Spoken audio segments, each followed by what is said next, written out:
কেন স্বামীর লাশ দেখেও নিজেকে লুকিয়ে রেখেছিলেন হাদির স্ত্রী, ফাঁস হল হাদির স্ত্রীর গোপন পরিচয়।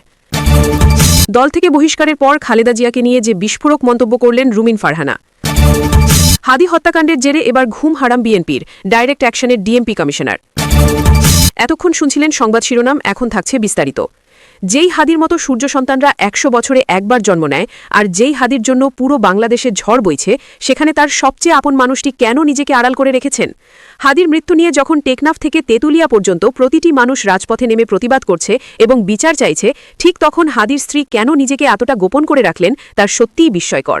কেন তিনি তার স্বামীর ইনসাফ আদায়ে একবারের জন্য জনসম্মুখে এসে প্রতিবাদ করলেন না, বা ক্যামেরার সামনে দাঁড়িয়ে দুফোঁটা চোখের পানি ফেললেন না, তা নিয়ে অনেকের মনেই প্রশ্ন ঘুরপাক খাচ্ছে। সমালোচকরা যখন নানান কথা বলছেন, তখন ভেতরের আসল খবরটি জানলে আপনার গায়ের লোম দাঁড়িয়ে যাবে। হাদির স্ত্রী কোনো ভয় বা লজ্জায় নিজেকে লুকোননি, বরং তার এই নীরবতার পেছনে রয়েছে এক কঠিন ইমানি শক্তি, যা শুনলে আপনিও স্যালুট জানাতে বাধ্য হবেন। ওসমান হাদির মতো একজন তুক্ষর বক্তা এবং বাঘের বাচ্চা তৈরি হওয়ার পেছনে যে মানুষটির অবদান অনেক বেশি, তিনি হলেন তার স্ত্রী। জুলাই বিপ্লবের সেই ভয়াবহ দিনগুলোর কথা একবার চিন্তা করুন।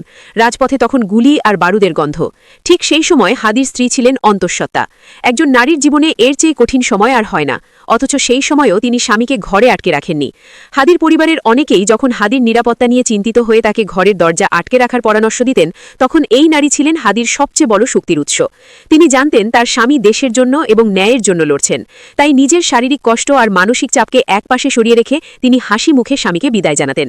হাদি যখন রাজপথে স্লোগান দিতেন, তার স্ত্রী তখন জায়নামাজে বসে রবের কাছে স্বামীর হেফাজতের জন্য ফরিয়াদ করতেন। হাদির পরিচিত এক বোন মারফিয়ার বয়ান থেকে তাদের দাম্পত্য জীবনের এক অবিশ্বাস্য ত্যাগের গল্প জানা যায়। বিপ্লবের কাজে হাদি এতটাই ব্যস্ত থাকতেন যে সংসারের ছোটখাটো বিষয়গুলো তার মাথা থেকে বেরিয়ে যেত। প্রেগনেন্ট স্ত্রীর যত্ন নেওয়া তো দূরের কথা, তার প্রয়োজনীয় ওষুধটুকু এনে দিতেও ভুলে গিয়েছিলেন তিনি। হাদির স্ত্রী জানতেন তার স্বামী কোনো সাধারণ কাজে ব্যস্ত নন, বরং তিনি একটি ফ্যাসিস্ট শক্তির বিরুদ্ধে লড়াই করছেন। তাই নিজের ব্যক্তিগত চাওয়া পাওয়াকে তিনি কুরবানি করে দিয়েছিলেন। অনেকে প্রশ্ন তুলেছেন, কেন হাদির স্ত্রীকে ক্যামেরার সামনে দেখা যাচ্ছে না? এর উত্তর হল, এই নারী দুনিয়ার সস্তা জনপ্রিয়তা বা ভিউ বাণিজ্যের অংশ হতে চান না। তিনি কঠোরভাবে ইসলামী অনুশাসন মেনে চলেন। হাদি হাসপাতালে থাকাকালীন বা তার মৃত্যুর পর হাজার হাজার ক্যামেরা যখন তাদের ঘিরে ধরেছিল, তখনও তিনি তার পর্দার বিধান লঙ্ঘন করেননি। তিনি বিশ্বাস করেন এই দুনিয়ার জীবন মাত্র 2 দিনের। 80 বছরের জিন্দেগি পার করে আখিরাতে অনন্তকালের জন্য তিনি তার স্বামীর সাথে মিলিত হবেন। তাই ক্ষণস্থায়ী আবেগের বশবর্তী হয়ে তিনি তার আখিরাত নষ্ট করতে চান না। এক্ষেত্রে হাদির মা এবং স্ত্রী দুজনেই তাদের এই সিদ্ধান্তে অটল। যারা ভাবছেন হাদির স্ত্রী ভেঙে পড়েছেন বা শোক সইতে পারছেন না, তাদের ধারণা ভুল। তিনি এতটাই শক্ত মনের মানুষ যে উল্টো স্বজনদের তিনি সান্ত্বনা দিচ্ছেন। তিনি সবাইকে বলেছেন, আপনারা কেন কাঁদছেন? কারণ কোটি কোটি মানুষ তার স্বামীর জন্য দোয়া করছে। স্বামীর মৃত্যুর পরেও তিনি ভেঙে পড়েননি, বরং তিনি জানেন তাকে এখন শক্ত থাকতে হবে তার এতিম সন্তানের জন্য। হাদির পারিবারিক প্রেক্ষাপট জানলে বোঝা যায় কেন তার মধ্যে এমন নৈতিকতা আর সাহস ছিল। ঝালকাঠি জেলার নলচিটি উপজেলার ঘাসমহল এলাকায় এক সম্ভ্রান্ত আলেম পরিবারে হাদির জন্ম। তার বাবা প্রয়াত মাওলানা আব্দুল হাদি ছিলেন একজন মাদ্রাসার শিক্ষক, যিনি আজীবন মানুষকে কোরআন ও হাদিসের শিক্ষা দিয়েছেন। তার বড় ভাই মাওলানা আবু বক্কর সিদ্দিক বরিশাল গুঠিয়ার ঐতিহ্যবাহী শরফুদ্দিন আহমেদ সেন্টু প্রতিষ্ঠিত জামে মসজিদের ইমাম ও খতিব হিসেবে দায়িত্ব পালন করছেন। তার মেজ ভাই ওমর ফারুক ঢাকায় ব্যবসার সাথে জড়িত। হাদির 3 বোন এবং তাদের স্বামীরাও প্রত্যেকেই দ্বীনী শিক্ষার সাথে জড়িত। বড় বোনের স্বামী মাওলানা আমির হোসেন এবং ছোট বোনের স্বামী মাওলানা মনির হোসেন দুজনেই মাদ্রাসার শিক্ষক। এমন একটি পরিবারে বেড়ে ওঠা হাদি নিজেও এনএস কামিল মাদ্রাসার ছাত্র ছিলেন। পরবর্তীতে ঢাকা বিশ্ববিদ্যালয়ের রাষ্ট্রবিজ্ঞান বিভাগ থেকে উচ্চশিক্ষা লাভ করলেও নিজের শেকড়কে তিনি কখনো ভুলেননি। হাদি তার জীবনসঙ্গী হিসেবেও বেছে নিয়েছিলেন একজন দ্বীনী ও পর্দানিশীন নারীকে। বরিশালের রহমতপুরে তাদের বিয়ে হয়। হাদির স্ত্রী শুধু হাদির ঘরই সামলাননি, বরং হাদির আদর্শকেও লালন করেছেন। জুলাই বিপ্লবের সময় হাদি যখন রাজপথে বাঘের মতো গর্জন করতেন, তখন তার স্ত্রী ঘরে বসে সেই গর্জনের প্রতিধ্বনি অনুভব করতেন। হাদির বাচ্চার বয়স যখন মাত্র 3 মাস, তখনও হাদি তার সন্তানকে কোলে নেওয়ার সময় পাননি। বিশ্বাস করা কঠিন হলেও সত্য যে হাদি তার সন্তানকে সব মিলিয়ে হয়তো 30 মিনিটও কোলে নিতে পারেননি। সন্তানের মুখের দিকে তাকানোর চেয়ে দেশের মানুষের মুক্তি তার কাছে বেশি জরুরি ছিল। আর হাদির স্ত্রী কখনোই সন্তানের দোহাই দিয়ে হাদিকে ঘরে আটকে রাখার চেষ্টা করেননি। তিনি জানতেন তার স্বামী এক মহৎ কাজে নিয়োজিত। আজকের দিনে এমন স্ত্রী খুঁজে পাওয়া দুষ্কর, যিনি স্বামীর আদর্শের জন্য নিজের মাতৃত্বের আবেগকেও বিসর্জন দিতে পারেন। জুলাই বিপ্লবের সময় হাদির ভূমিকা ছিল সম্মুখ যোদ্ধার মতো। তিনি জানতেন তার প্রতিটি পদক্ষেপ মৃত্যু ঝুঁকিতেপূর্ণ, কিন্তু হাসিনা সরকার এবং তাদের দোসরদের রক্তচক্ষু তাকে দমাতে পারেনি। তিনি বিশ্বাস করতেন মৃত্যুর ফয়সালা জমিনে নয়, বরং আসমানে হয়। অথচ এই বীর সৈনিককে থামানোর জন্য নানা ষড়যন্ত্র করা হয়েছে। অবশেষে সেই ষড়যন্ত্র সফল হয়েছে। গত 18 ডিসেম্বরের সেই কালো রাতে চিরতরে হারিয়ে গেছে বীর হাদি।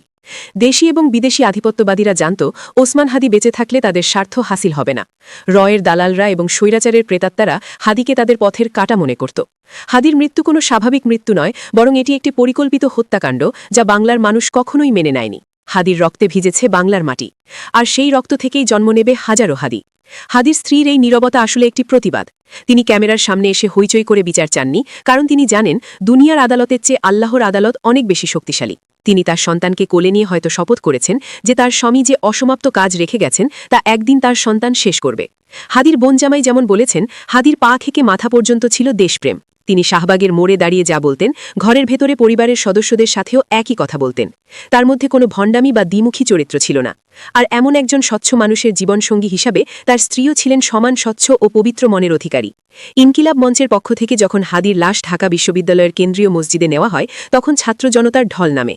সবাই এক নজর তাদের প্রিয় নেতাকে দেখতে চায়। কিন্তু হাদির স্ত্রী জনসমুদ্রে মিশে না গিয়ে আল্লাহর কাছে ফরিয়াদ জানিয়েছেন। তার এই অদৃষ্ট উপস্থিতি সবাইকে বুঝিয়ে দিয়েছে যে তিনি স্বামীর আদর্শকে বুকে ধারণ করে বেঁচে থাকবেন।